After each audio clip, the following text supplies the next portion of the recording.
இலங்கை சுற்றுப்பயணத்திற்கான இந்திய டி20 அணியில் இருந்து இளம் வீரர் ருத்துராஜ் கெய்க்வாட் நீக்கப்பட்டு அவரது இடத்தில் சுமன் கில் சேர்க்கப்பட்டுள்ளார். சம்பவம் ரசிகர்களுக்கிடையே விவாதத்தை ஏற்படுத்தியுள்ளது.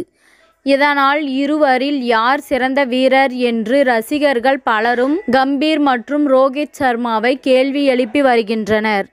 சர்வதேச டி20 கிரிக்கெட்டில் இருந்து விராட் கோலி, ரோஹித் சர்மா இருவரும் ஓய்வை அறிவித்துள்ள நிலையில் இந்திய டி20 அணியின் போஸ்டர் பாய் வீரரை உருவாக்க வேண்டிய கட்டாயம் பிசிசிஐக்கு ஏற்பட்டுள்ளது. சச்சின், தோனி, விராட் கோலி, ரோஹித் சர்மா என்று வழியாக போஸ்டர் பாய் வீரர்கள் இந்திய அணிக்கு கிடைத்தார்கள். ஆனால் ஐபிஎல் தொடர் எழுச்சியால் அடுத்த போஸ்டர் பாயாக யாரை கொண்டு செல்வது என்று பிசிசிஐ குழப்பமடைந்துள்ளது. ஏனென்றால் இந்திய அணியின் முகமாக இருக்கும் வீரர் 3 வடிவங்களிலும் விளையாட வேண்டிய தேவை உள்ளது. டெஸ்ட் கிரிக்கெட்டை விளையாட தொடங்கிய பின்னரே ரோஹித் சர்மா இந்திய அணியின் முகமாக மாறியிருந்தார். தற்போது சூழலில் பும்ரா மட்டுமே 3 வடிவங்களுக்குமான வீரராக இருக்கிறார். இதனால் பேட்ஸ்மேன் ஒருவரை முன்னிறுத்த பிசிசிஐ முடிவு செய்தது. அந்த இடத்திற்கு சுமன் கில்லை துணை கேப்டனாக அறிவித்து கொண்டு வந்துள்ளது. ஆனால் இந்திய டி20 அணிக்காக சுமன் கில் இதுவரை சொல்லிக் கொள்ளும்படியான ஆட்டத்தை வெளிப்படுத்தவில்லை.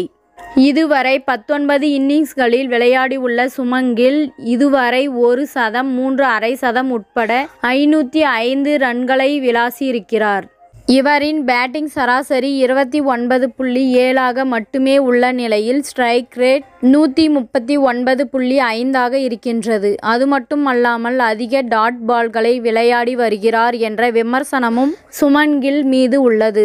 மறுமுனையில் ருத்துராஜ் கெய்க்வாட் 20 இன்னிங்ஸ்களில் 1 சதம், 4 அரை சதம் உட்பட 633 ரன்களை விளாசியிருக்கிறார். இவரின் பேட்டிங் சராசரி 39.56 உள்ள நிலையில் ஸ்ட்ரைக் ரேட்டும் 143.5 உள்ளது. டாட் பால்களை சதவிகிதம் 33 இருக்கும் நிலையில் ஸ்பின்னர்களை அட்டாக் செய்யும் திறமையும் ருத்துராஜிடம் அதிகம் உள்ளது. நம்பர்கள் அடிப்படையில் கூட சுமன் கில்லை விடவும் ருத்துராஜ் கெய்க்வாட் முன்னிலையில் இருந்தும் பிசிசிஐ அவருக்கு வாய்ப்பு மறுத்துள்ளது. ஆனால் டி20 கிரிக்கெட்டை முழுமையாக புரிந்து கொள்ளாத சுமன் கில்லால் இந்திய அணியின் பயிற்சியாளர் கௌதம் கம்பீர் நிச்சயம் பின்விளைவுகளை சந்திப்பார் என்று ரசிகர்கள் விமர்சித்து வருகின்றனர். இத்துடன் இந்த செய்தி முடிவடைகின்றது. நன்றி, வணக்கம். மேலும் இதுபோன்ற சுவாரஸ்யமான தகவல்களை அறிய தமிழ் சிறை சேனலை சப்ஸ்கிரைப் பண்ணுங்க, ஷேர் பண்ணுங்க, லைக் பண்ணுங்க மற்றும் கமெண்ட் பண்ணுங்க.